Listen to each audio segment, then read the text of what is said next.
I have a feeling these opinions are going to be spicy. How's it going, everybody? Welcome to another episode of Gamers Said. This time on GameRant.com, we asked you, have you ever felt relieved to finish a game? The answer is likely yes, but let's get started with what you've written.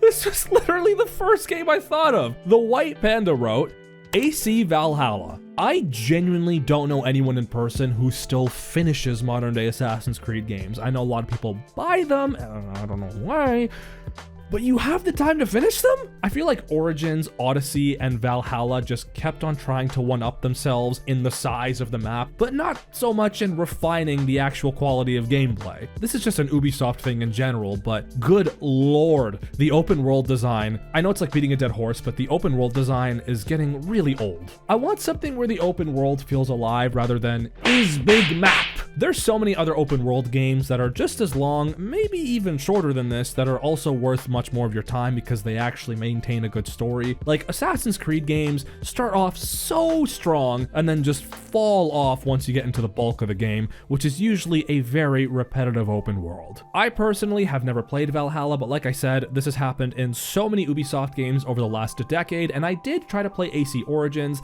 got a decent amount in, and then I just got really bored. And like I said, I'm pretty sure Valhalla tried to up Origins and Odyssey, so it was probably packed with way more content than what I had to deal with in Origins. Yeah, the White Panda, valid answer. I would not be surprised if I saw this pop up again.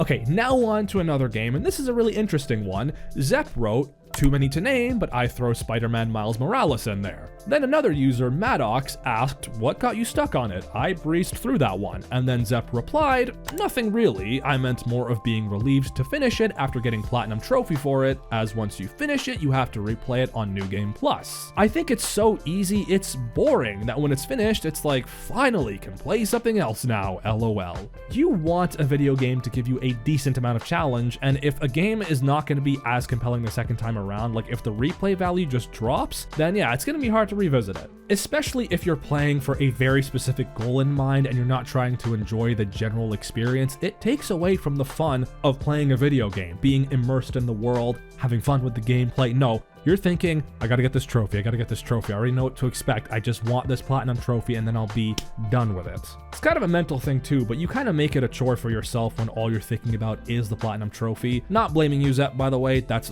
what the game wants, so I totally understand. Would have never thought of this, Zepp, but I like this different kind of answer, so I'm all for it. Okay, so right underneath Zepp's answer is an answer by Natalie, and this is a game I can finally talk about personally because I have played this. I still haven't finished Breath of the Wild. It's such a good game, but it's supposed to be a long game, and sometimes I just want to go over to Ganon and defeat him now. In brackets, I know you can, but I want to experience the story first. Even though I personally disagree with this as a huge Breath of the Wild fan and just a big Zelda fan in general, I totally understand why she would get tired of this. Breath of the Wild is a significantly longer Zelda game than any other one made in the series, and I know that a lot of old school Zelda fans just wanted a more focused, classic-style Zelda story like Ocarina of Time or Twilight Princess, and that's not what Breath of the Wild or even Tears of the Kingdom offers. The games are fantastic, but you're not playing them for the stories, you're playing them for the freedom in gameplay, in particular with Tears of the Kingdom. But focusing back on Breath of the Wild, I do also like that Natalie highlighted that you can go over to Ganon anytime, so while you're playing, if the game feels like it's dragging on for you and Ganon is right there, you're kind of in a struggle where you're like, I really want to experience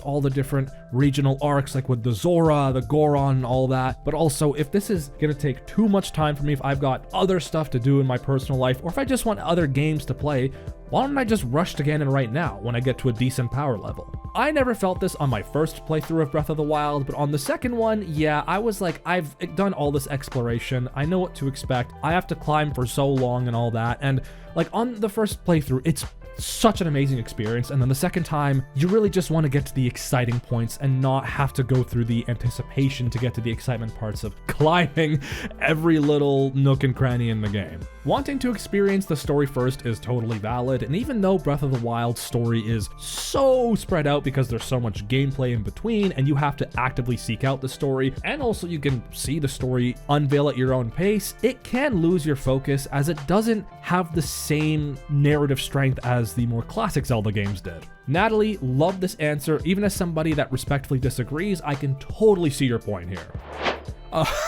Okay, this is kind of an extension from the first answer. From Software fan posted lots of times, but for some reason it's always an Ubisoft title, especially an AC game. They start off so good but end up being a complete repetitive snooze fest. But if I start a game, I'm committed, so I have to see it through. Yeah, I'm pretty sure I said that exact thing where they start off really good and then they just get boring later on. And yeah, it's definitely not just an AC thing, but AC is the biggest offender. It's the exact reason why I dropped the AC series and pretty much every Ubisoft game that wasn't the Lost Crown. The only difference is I am significantly less committed when I start a video game. I have no patience for boring video games whatsoever. If a game doesn't get my attention right away, I'm almost certainly going to drop it. Even if it's a critically acclaimed game, it might take me a couple of tries or even just never going back to it. So for an AC game, yeah, no thank you. Yeah, not much to say here. I already said it with the White Panda's answer, so I'm right there with you From Software fan, and so are a lot of other people. Okay, so what? Oh no. Oh, this one really hurts me. Jesse wrote, Metroid Prime Remaster for Switch. You know, you're allowed to have your opinions, even if they're wrong. No. I hate to say it, but this game missed the mark for me. I was hoping for a bit more cinematic and storyline content, but it was pretty quiet on that stuff. Also, I would never have beat the game without a guide. The relic items are very well hidden with a ton of backtracking. I know I'm not good at Metroid games, but was hoping this one was different. I will still play the sequel remaster if we get it. Oh, okay, just compose yourself, Bilal. It's all good, man. That's a shame that you felt that way about Metroid Prime Remaster because I loved playing this game again. There's no reason for me to go back to the original Metroid Prime. So addressing the cinematic and storyline content section of this, Metroid Prime is definitely a game you have to actively seek out the story rather than it being spoon-fed to you. The story in question is found through scanning and hell of a lot of scanning to get all of the lore and all of the info on the enemies like pirates and the Metroids and the Chozo, of course. Not enemies, but you know, the people of Talon 4. That's where Metroid Prime is a bit different, but that's where I personally love it, is that you have to get as much of the story as you can find. You have to put in the work to get the narrative. The more work you put in, the more narrative you get out of it. The less work you put in, the more gameplay focused it becomes. And unlike the 2D Metroid games like Metroid Dread, this game focuses a lot more on its immersion and its world rather than fast-paced, action-packed gameplay and killer boss battles. Although this does have some really good boss battles, don't get me wrong.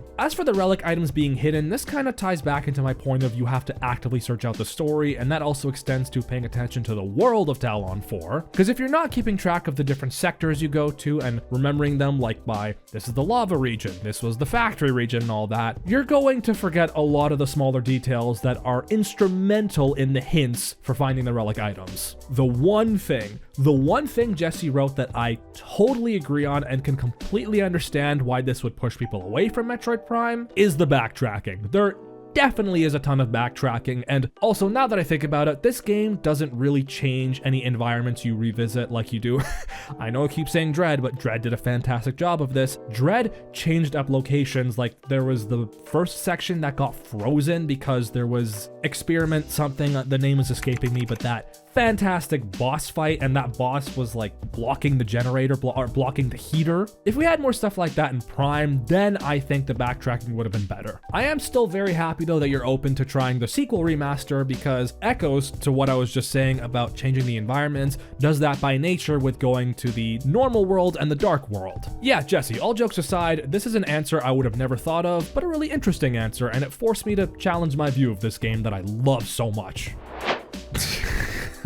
Okay, this one is up here for a very different reason compared to the others we've gone over. QZA113 posted Cuphead, not because it dragged on, but because I really wasn't so sure I could do it. King Dice tested my sanity. Yeah, Cuphead is not for the faint of heart. It's for the very, very, very, very, very, very patient. In case you don't know, Cuphead is notoriously difficult, mainly the bosses. The actual level platforming isn't too bad. The pacing is so good because you're just breezing through the level and then you just hit a halt with the bosses who you legitimately might spend like half an hour on, maybe like a couple of hours depending on the bosses and how much patience you have with trying to get better at the game.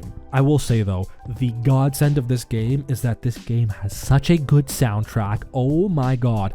Floral Fury or Flower Fury, that one boss fight that's like the Brazilian theme with the flower that's like, thank you for that song. That song is so catchy. This game isn't just pure rage like some other games. There's so many amazing things about it that keep you hooked, and it kind of feels like an abusive relationship with Cuphead. Like I said already about the music, and then there's the gorgeous art style and the art direction. Oh, yeah, QZA113, very, very understandable answer. This game will make you rage, so only play it if you have the patience and won't foresee yourself breaking any controllers. All right, I'll go over one more, and this is, oh, no. Okay, this one also hurts, but for different reasons from Metroid Prime. Oh, damn, this one is brutal. Ty posted, Quantum Break.